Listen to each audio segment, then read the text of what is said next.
Welcome to a bonus episode of Stone Cold Stros. I'm Brandon Strange, joined by Josh Jordan, who you can read daily on sportsmap.com and follow him on X at JoshJordan975. If you enjoy the video, please be sure to give us a like, subscribe if you haven't, click that bell for notifications, even if you are subscribed, so you know as soon as new content drops. So Josh, there's been a lot of speculation following Hector Neris being released by the Cubs. Speculate no more. Ari Alexander with the scoop that Neris to the Astros is a done deal. Chandler Rome says it's pending a physical. Josh, I know you feel the same way I feel about this, that it is a boon for a team that needs as much relief pitching help as they can get. How much does this change your optimism level now about Houston's bullpen? This is huge for me. It's not only insurance, but it's somebody you can put in there that's proven. He's got nasty stuff. He's a great leader in the clubhouse. Chandler Rome had a piece about that, how he has a big influence, took a lot of the Latin prospects out in the past, and just a great guy. And he's great on the field too. I mean, this is a guy in big situations that you would see him come through for the Astros in the postseason. He was just fantastic. He's got nasty stuff. The fastball plays, the splitter is really good, and he keeps lefties at bay. That's something that splitter, he's really good against left-handers. So I think that'll make a big difference as we go down the final stretch here and when we go into the postseason. And you look at Taylor Scott, he's been like found money this year. He's been really good, but this is really the first season he's ever had this type of success. And I think he might be wearing down a little bit. We know how much they've used him this year. And just looking at his last 8 appearances, he's given up at least a run in 4 of them. So half the time you run him out there, he's been giving up a run over his last 8. And then I look at Ort, he's been good, but this is the first time in his career that he's had any kind of success, and it's kind of limited. He hasn't pitched a whole lot. So this is just a guy that you bring him in. As far as we know, he's healthy. The physical is pending. We'll get our answer on that soon, but I assume he is. And with Presley dealing with this injury, you need another high leverage relief pitcher at the back end of that bullpen. And as I look at why he's so effective in these areas, if you look at, 2024, the batting average against for Neris, 227 versus lefties, 264 against righties. So you can see right there, he's going to be a guy that you can use against left-handers. And Dusty Baker, he'd use Neris a lot in that capacity last season because the Astros didn't have a dominant lefty to come out of the bullpen. So I think that's a role that he's going to play, and especially a Presley down. Presley's one of those guys where he's better against lefties than he is against righties. So Neris maybe can kind of fill the void while we wait for Presley to get healthy. This is it's fantastic. And you're going to pay him basically on a veteran minimum. It's not going to cost you much. And if you're on Neris's side, you already know you liked playing for Houston. You come here, and if you pitch well down the stretch, other teams see you in the playoffs again, hopefully, fingers crossed, Then you get another contract after the year. So I think it's a win-win for both sides. Your point about leadership, I don't think can be overstated, because the leaders that are currently in Houston's locker room, guys like Breggy, Altuve, Jordan, are more stoic. They're all guys that like to lead by example, but not really rah-rah guys. They're not fiery. And sometimes you need some of that juice to be a shot in the arm for a team that sometimes lacks those vibes, especially at home. And I think this is it's a real win for them. And look, you mentioned it. Jim Crane could not have scripted this better. We said on this show just a few episodes ago how Astros could have offered Neris a more conservative 1-year deal to keep him, and instead opted to sign Hader to that giant deal. Well, now you have both. Hader is now looking like the pitcher that they hoped he would be, and he's putting it together. And now you get to re-add Neris at a rock bottom rate. That's incredible. And, I just think you really can't overstate what, with all the mileage and usage that you've gotten onto a guy like Abreu, and, with the health concerns now that you have around Presley and, his back. And so being able to add one more guy that can be in middle to back end relief is such a big deal, because, for all the reasons that we mentioned. Now it is. Oh, go ahead. Oh, no, I thought you were finished there, but I'm with you. The Abreu thing is big. That you're going to hopefully take some innings off him. And the other thing, Abreu is a lot better against righties. Righties hit 134 off of Abreu, but the lefties hit 267. Mm. That's a big difference right Yeah. there. So if you have Hector Neris to come in and deal with some lefties, and it's not like he's bad against righties, but he's much better against lefties. So the other thing I wanted to bring up is, why is he available, right? Like, what are we getting? Why did the Cubs let him go? Well, the Cubs let him go because if he would have kept pitching at this rate, it could have escalated an extra year in his contract for next season that would have had them on the hook for that. Cubs decided that they didn't want to be locked in that money for next year, so that's fine. But why is Neris not quite what he was with the Astros? He was incredible with the ERA in the ones last season for Houston, but this year his ERA is 3.89 with the Cubs. And I'll tell you the big reason he's not having as much success this year. He's walking way more guys. He's at over 5.3 walks per 9 innings this season. His WHIP is 1.52. So I think the big difference for Neris this season, he's just walking way more guys. He hadn't had a season where he walked over 5 guys per 9 innings since the COVID season. And I know a lot of us kind of throw out that season because it wasn't a full year and it was just a strange year. So this is a big outlier for Neris that he's walking over 5 guys. So he's had a big jump. In 2022, when he was with the Astros, he only walked 2.3 guys per 9 innings. So hopefully this is something where he can come and get back to where he was. And maybe there's something with the Astros where it just clicks a little better for him. So I think that's the big thing. If Neris can limit the walks, I think he can be very similar to what he did last season for Houston. Yeah. And look, if you have another weapon against lefties, then that means you don't have to feature guys like Ferguson as much. Mm-hmm. And I mean, look, Brian King's been found money for you coming out of that bullpen as a lefty reliever. But you know, again, like just you want to be able to feature some of your best guys out there, and having a guy like Hector Neris back in the fold is huge. On the other hand, the news isn't quite as good for the Astros regarding Alex Bregman playing third base. The team says now it will be a fluid situation for the remainder of the season because of Breggy's elbow. Charlie Palillo said in his column on SportsMap this week that sources are telling him that the cause of the inflation is likely due to bone chips in the elbow. The DH position, Josh, is obviously highly valuable for this team to limit the need for Jordan to be in left field. Not to mention, we've talked, to a long extent about how this is a tool for them to be able to keep guys like Caratini and Diaz in the lineup at the same time. There's also a need for Altuve to rest and use the DH spot to where he's not on his feet throughout the entire game. How do you think Joe Espada navigates this now with this lineup in the near term, given that Bregman has these limitations? I mean, I guess Whitcomb or Dubon are going to have to play some third base when Breggy can't do it. So that automatically kind of gives, neither one of those guys is Bregman. And then to your point about the first base DH conundrum, that kind of changes things there to where we've been seeing Diaz play a lot of first base. And I think that's been a good thing.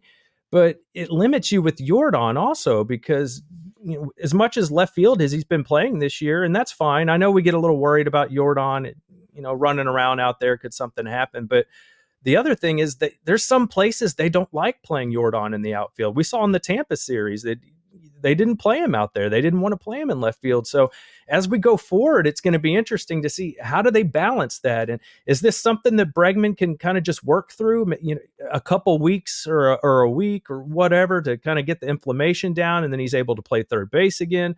Great, but we don't know that's going to be the case. And then the big elephant in the room that I was thinking about is we did a video, you and Charlie and I, about how when Tucker comes back, are they just going to put him in right field every single day coming off that leg injury? We were saying that you would think that they're going to DH him a little bit to ease him back in and to be careful with him. Well, if your DH spot, you got Bregman in there, it's kind of a numbers game. How are you going to get Tucker some days in the DH spot? How are you going to rest Altuve, as you mentioned? It's kind of tricky there.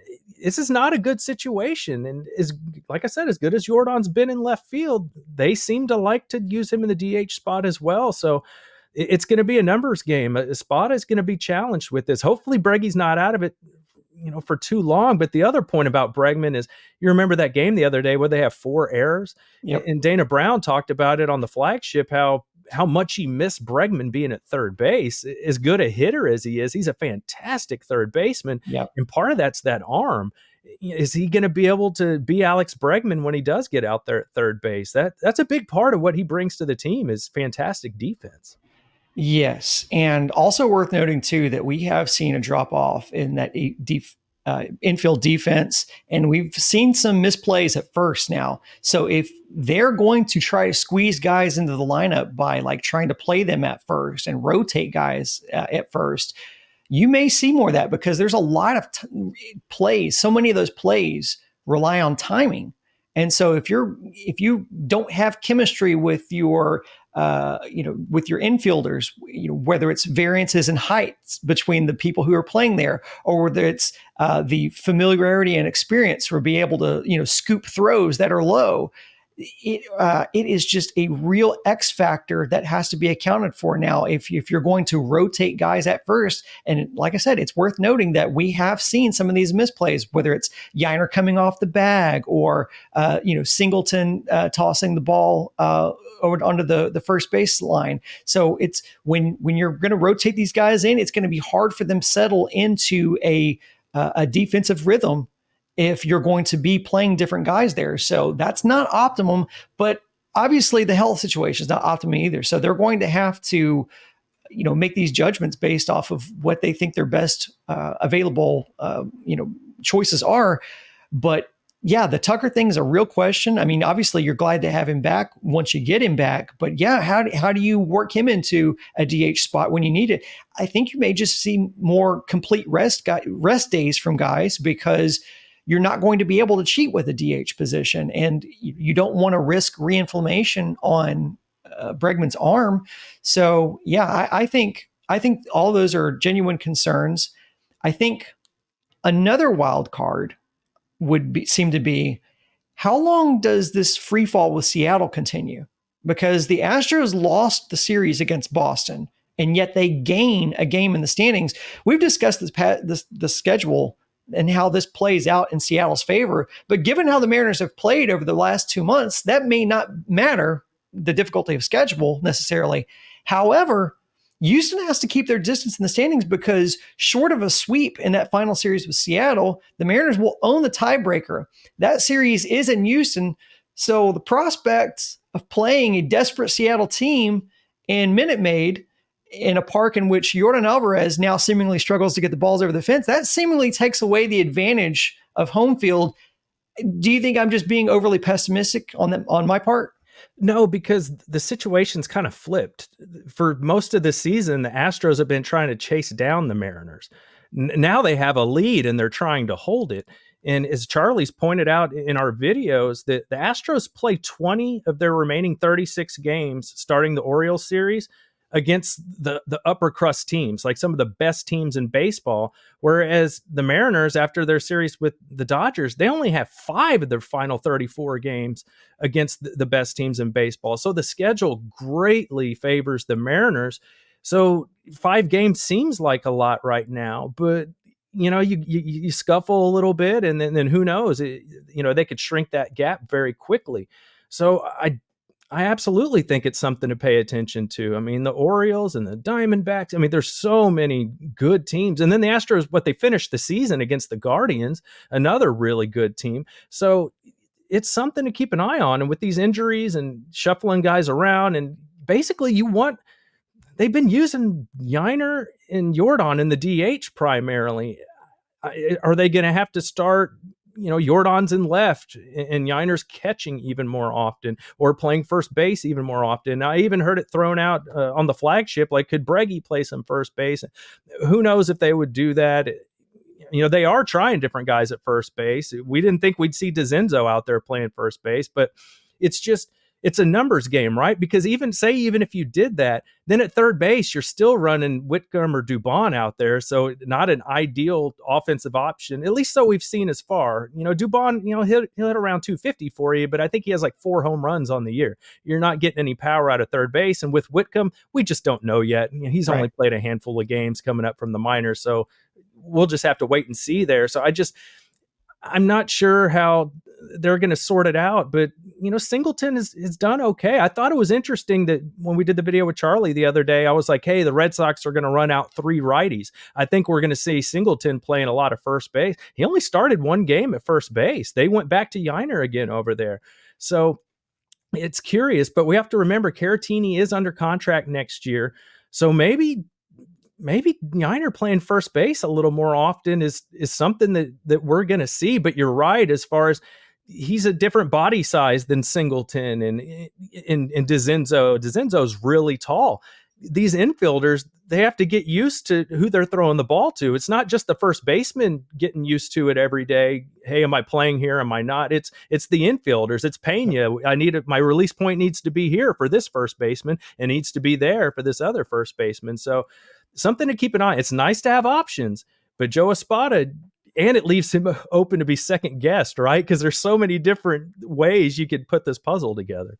Yeah, and I don't want to be too negative, but also there's we have to mention a player who's now on Seattle's roster who is a known Astros foil in Randy Arozarena. We have not seen him. We have not seen Seattle with Arozarena on this team yet. So, not just the fact that you still have that final series to play against them, but he could get hot for you. And Seattle, we know Seattle's rotation is stout. It's the stoutest around. And so this team can catch fire. And again, given the Astros, problems that they have in, lack of depth and trying to figure out these puzzle pieces in the lineup. Yeah, it's going to be interesting to see how this plays out. But I think, ending where we started, one critical piece that they now have that you didn't count on at the beginning of the season has been to get back Hector Neris, and you didn't have to trade anything to get him. So the fact that you're able to get another proven relief pitcher back into your bullpen could really, really prove a really big boon for this team. I'll give you the final thought. And it takes some heat off of Dana Brown, right? We're all happy now with the Kikuchi trade since he's pitched so well since he came here. We'll see what happens with the prospects in later years.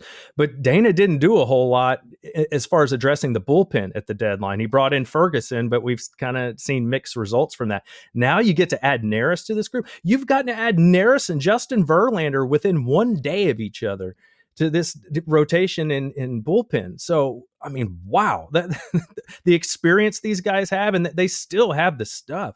So, and we've also seen, look at Kikuchi, how well he's pitched. Neris, come back over to the Astros. Look how much better you were with the Astros pitching coaches.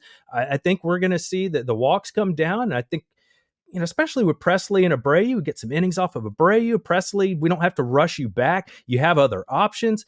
Hader's been throwing more innings than he's accustomed to. This should take some innings off of him. I think this is just spectacular. I'm so excited that Neris was like, that's where I want to go. And that just tells you people want to play for the Astros, and we know why. They win ball games. Yeah. And speaking of, you brought JV up. We didn't even mention. Yeah. You get him at 5 innings of 2-run ball from JV in his very first appearance back from the IL. That's bigger than you could have expected. He put them in a position to win. They just could not seal the deal in that final series or that final game of the series. But the real positive is the way that Justin Verlander looked. So you got to be really, really happy about it, especially against a really stout offense like Boston. We'll leave it there. That's it for this bonus episode of Stone Cold Stros. If you listen on podcast and you enjoy the show, please be sure to give us a 5-star rating. Charlie's going to be back with Josh and me on next week's episode of Stone Cold Stros. Thanks for watching and listening. And until next time, go Stros.